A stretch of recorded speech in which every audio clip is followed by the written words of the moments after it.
Anda kembali menyaksikan berita Satu Sore, pemirsa. Mengutip pernyataan Pak Firman Nur tadi di segmen sebelumnya, bahwa tak bisa dipungkiri bahwa dana kampanye ini juga menjadi faktor yang perlu dipikirkan matang-matang oleh masing-masing partai peserta pemilu 2024 mendatang. Sumbernya beragam, bisa mulai dari patungan kader-kadernya atau anggota partai hingga APBN dari pemerintah. Namun kemudian besaran yang bisa jadi tidak sama ini memunculkan disparitas. Bagaimana kemudian strategi masing-masing partai, masing-masing pihak untuk mengelola finansial tadi, mempertahankan suara dukungannya. Untuk membahasnya masih bergabung bersama kami ada Pak Dadi, juga ada Pak Andreas, kemudian masih juga dengan Pak Firman Nur. Pak Firman, pola kampanye kita selama ini memang kerap menekankan pada citra atau ketokohan individu terhadap pola pembiayaan kampanye. Ya, ini mengandalkan sumber pembiayaan dari individu ketimbang dari organisasi pengusung atau partai politiknya. Bagaimana Anda melihat ini? Kalau dananya itu berasal dari individu pribadi.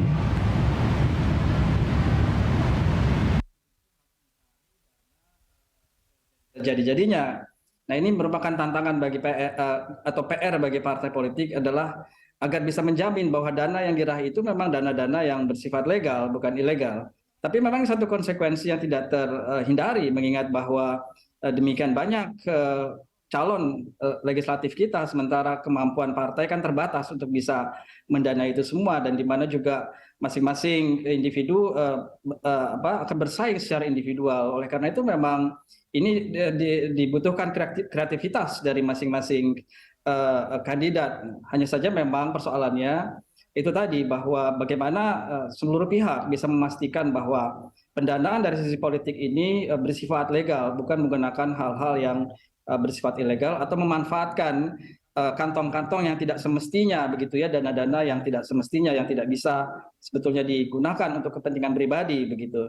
Dan ini memang pekerjaan besar bagi bangsa kita saat ini, mengingat bahwa hasil riset menunjukkan bahwa kehidupan politik di Indonesia ini termasuk yang paling mahal ya di Asia bahkan ya, sehingga memang diperlukan satu pendanaan yang sangat kuat untuk bisa meloloskan kandidat, begitu. Apalagi juga lingkungan politik kita saat ini menjadi semakin pragmatis, sehingga pendekatan kepada masyarakat tidak bisa lagi sekedar hanya pendekatan ide atau visi misi, tapi juga pendekatan yang dalam tanda kutip bisa membuktikan kemampuan seseorang itu nantinya pada saat menjadi wakil rakyat melayani kepentingan masyarakat, yang kerap kemudian direduksi menjadi kepentingan sesaat untuk memenuhi kebutuhan yang sifatnya instan, begitu. Nah, ini akan terkait semua dalam persoalan manuver-manuver dalam kampanye, di mana juga ada tuntutan dari masyarakat untuk juga melakukan hal seperti itu, begitu. Baik, Andreas, saya akan mengajak Anda pemirsa juga untuk melihat terlebih dulu grafis dana bantuan pemerintah, sebagaimana tadi disinggung bahwa dana untuk kampanye, dana untuk partai ini juga ternyata ada dari APBN. Ini ada data dana bantuan pemerintah yang didapat masing-masing partai berdasarkan perolehan suara di tahun 2019.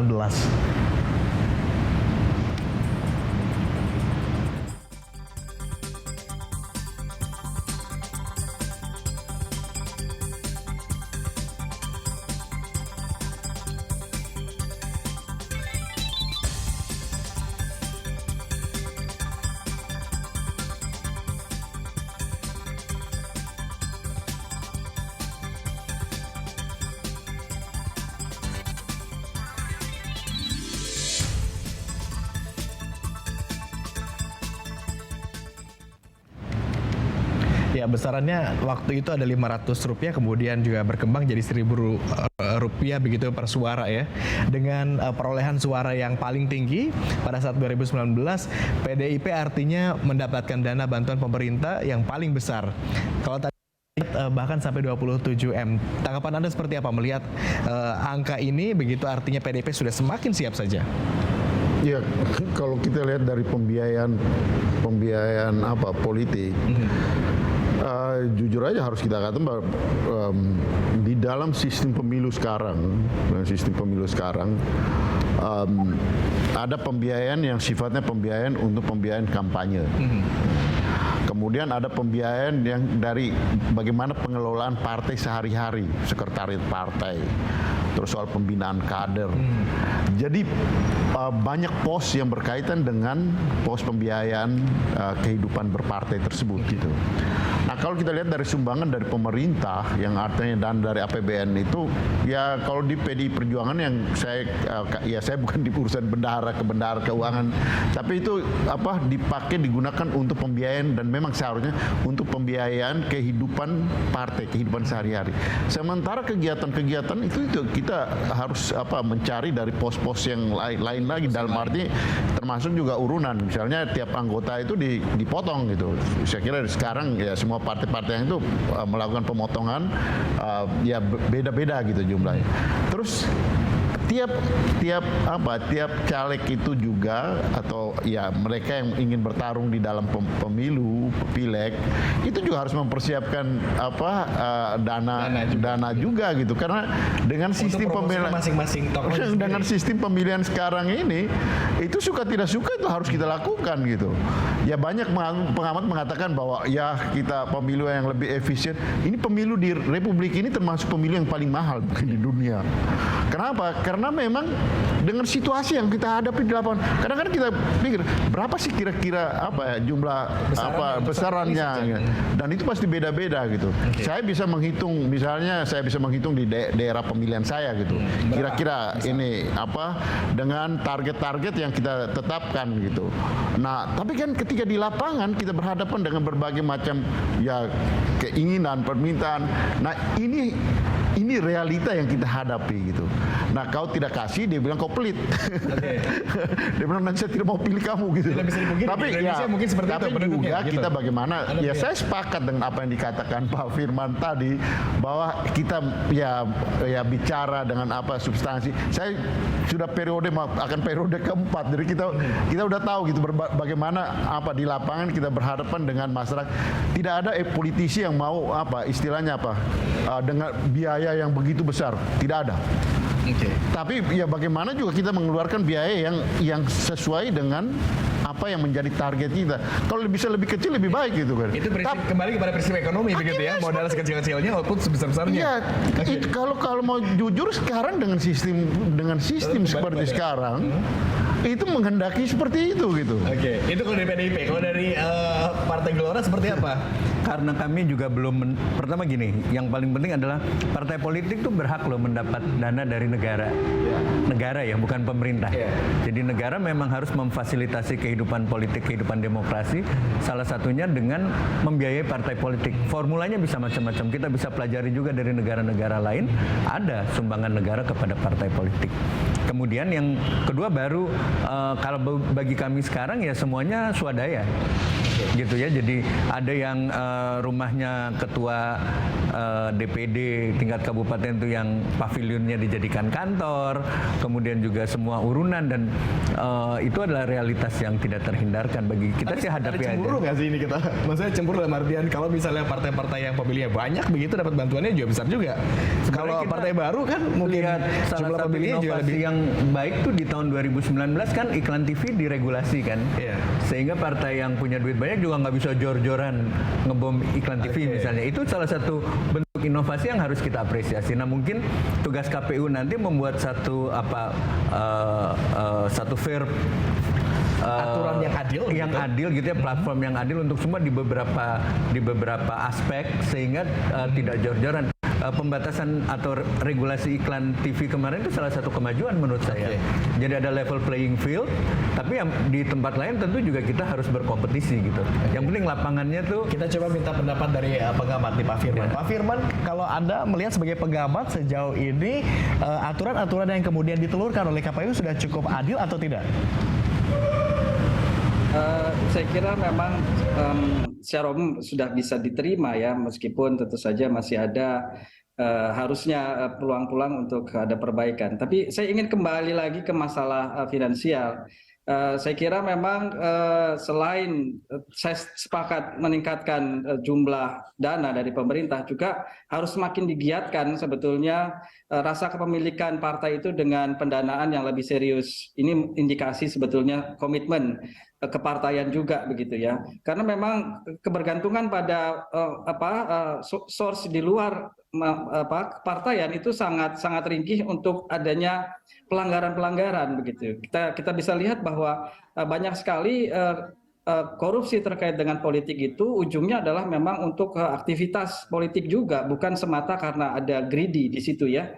Oleh karena itu, di sisi lain juga masuknya oligarki di dalam partai itu karena memang oligarki ini tahu bahwa partai ini ibarat perusahaan yang sakit-sakitan sehingga butuh sekali bantuan finansial. Tapi tentu saja oligarki itu kan tidak berpikir adanya makan siang yang gratis begitu ya. Tentu saja ada kompensasi-kompensasi sehingga penguatan finansial tidak saja akan membuat partai ini menjadi lebih apa adanya, menyuarakan idenya dengan lebih genuine, mendidik masyarakat juga, tapi juga untuk membebaskan diri partai politik dari tangan-tangan oligarki yang pada ujungnya juga membebaskan bangsa ini dari tangan-tangan oligarki. Jadi sangat penting saya kira masalah finansial ini. Saya mau ke Pak Andreas. Pak Andreas, dengan sistem yang sudah ada sekarang begitu, termasuk juga bantuan dan dari pemerintah, Anda sudah cukup puas melihat hal itu? Kalau di PDI Perjuangan kami lihat dari dulu bahwa sistem itu pemilu yang efisien itu juga berkaitan dengan sistem yang kita bangun gitu. Dengan pemilihan dengan sistem proporsional terbuka dan suara terbanyak, ini kan kita masuk di dalam suatu pola, di dalam suatu sistem kompetisi. Nah, misalnya sekarang nanti teman-teman juga akan mengalami. Nah, pertarungan itu adalah pertarungan antar partai, juga pertarungan antar caleg, gitu. Antar caleg dan itu lebih banyak. Sama-sama partai. Iya, di dalam partai itu sendiri. Ini fakta di lapangan ya. Dan kemudian dengan caleg-caleg dari partai lain gitu. Jadi tingkatan pemeringkatan kompetisi yang begitu tinggi ini juga mempengaruhi pembiayaan gitu. Nah, sehingga memang ya dari beberapa periode sebelumnya kan sudah diusulkan untuk kita kembali ke sistem proporsional tertutup gitu. Tapi akhirnya kan hanya PDI Perjuangan yang ini. Karena dengan demikian kan kita bisa lihat bagaimana akan lebih mudah terkontrol pembiayaan tadi kalau kita bicara dari segi pembiayaan kampanye gitu. Tapi tentu ada aspek-aspek lain yang akan dalam tanda petik merasa dirugikan gitu. Karena semua pilihan sistem itu punya konsekuensinya gitu. Kita nggak bisa bilang hanya satu. Ya. Anda sepakat tadi. Sudah tergambar tetapi tidak bahwa nanti di dalam bisa jadi ada persaingan juga gitu. Sistem pemilu kan sebenarnya tidak fix ya. Itu konsensus dari semua kekuatan politik yang ada gitu, bahwa pada hari ini semua kekuatan politik walaupun ada berbagai pendapat akhirnya masih menggunakan sistem proporsional terbuka. Kita masih mengikuti sistem yang sekarang ada. Kita belum melakukan kajian yang mendalam mengenai apakah sistem proporsional terbuka ini cukup bisa membuat pemilu yang lebih efisien, lebih partisipatif dan lain-lain. Jadi saat ini posisi kami apalagi partai baru, kita ikut aja dulu. Dan mungkin kalau kita udah merasakan yang Abang rasakan, kita baru bisa komentar gitu ya. Kita bisa melakukan kajian bahwa bagaimana perbaikan sistem pemilu yang lebih baik. Tapi sistem kan nggak fix, itu konsensus. Dan untuk menghindari adanya temuan-temuan juga sebetulnya ada Bawaslu begitu ya. Saya mau ke Pak Firman. Pak Firman, pola pengawasan Bawaslu sejauh ini seperti apa? Sudah tepat untuk kemudian mengawasi dana kampanye ini bisa tetap transparan dan berimbang? Atau proporsional seperti tadi kita diskusikan? Proporsional, sistem pemilu proporsional maksudnya?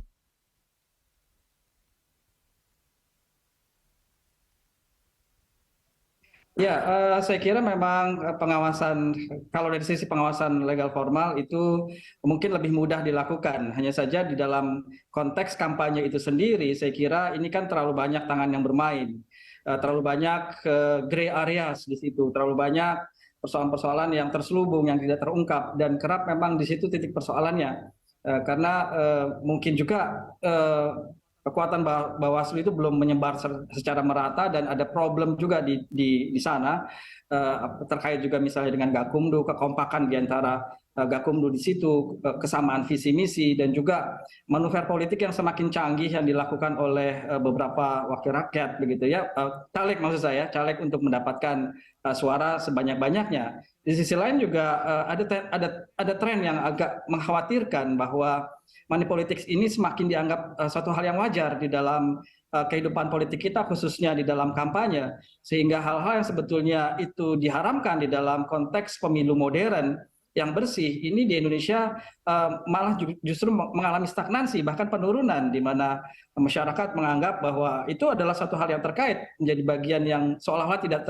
terpisahkan, sehingga memang sah saja kalau kemudian dimanfaatkan secara kolektif oleh masyarakat.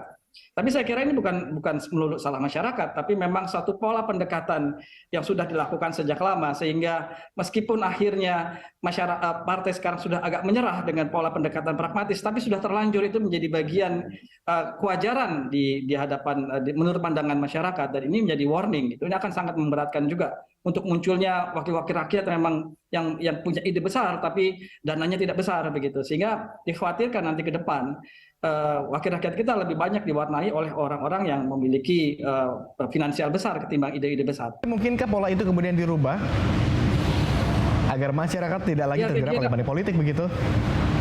Ya, saya kira ini satu kerja besar yang long term ya, karena kita bicara politik edukasi di sini, dan itu memang harus kerja bareng-bareng. Saya kira tidak hanya partai yang mencoba untuk meyakinkan bahwa kita sudah saatnya berubah, tapi juga semua kalangan, LSM, pemerintah, dan juga tokoh-tokoh masyarakat harus memberi pengertian bahwa pemilu itu adalah persoalan yang sangat penting, yang bisa merubah nasib satu bangsa ke depannya begitu. Jadi ini bukan hanya satu pagelaran rame-rame yang kemudian bisa dimanfaatkan sedemikian rupa secara sederhana dan pragmatis, tapi ini satu pola atau satu tahapan yang akan membentuk pemerintahan di masa-masa yang akan datang, yang nantinya akan berpengaruh bagi hidup mereka juga begitu ya. Nah, ini memang satu pekerjaan yang tidak mudah, dan ini harus melibatkan banyak kalangan begitu.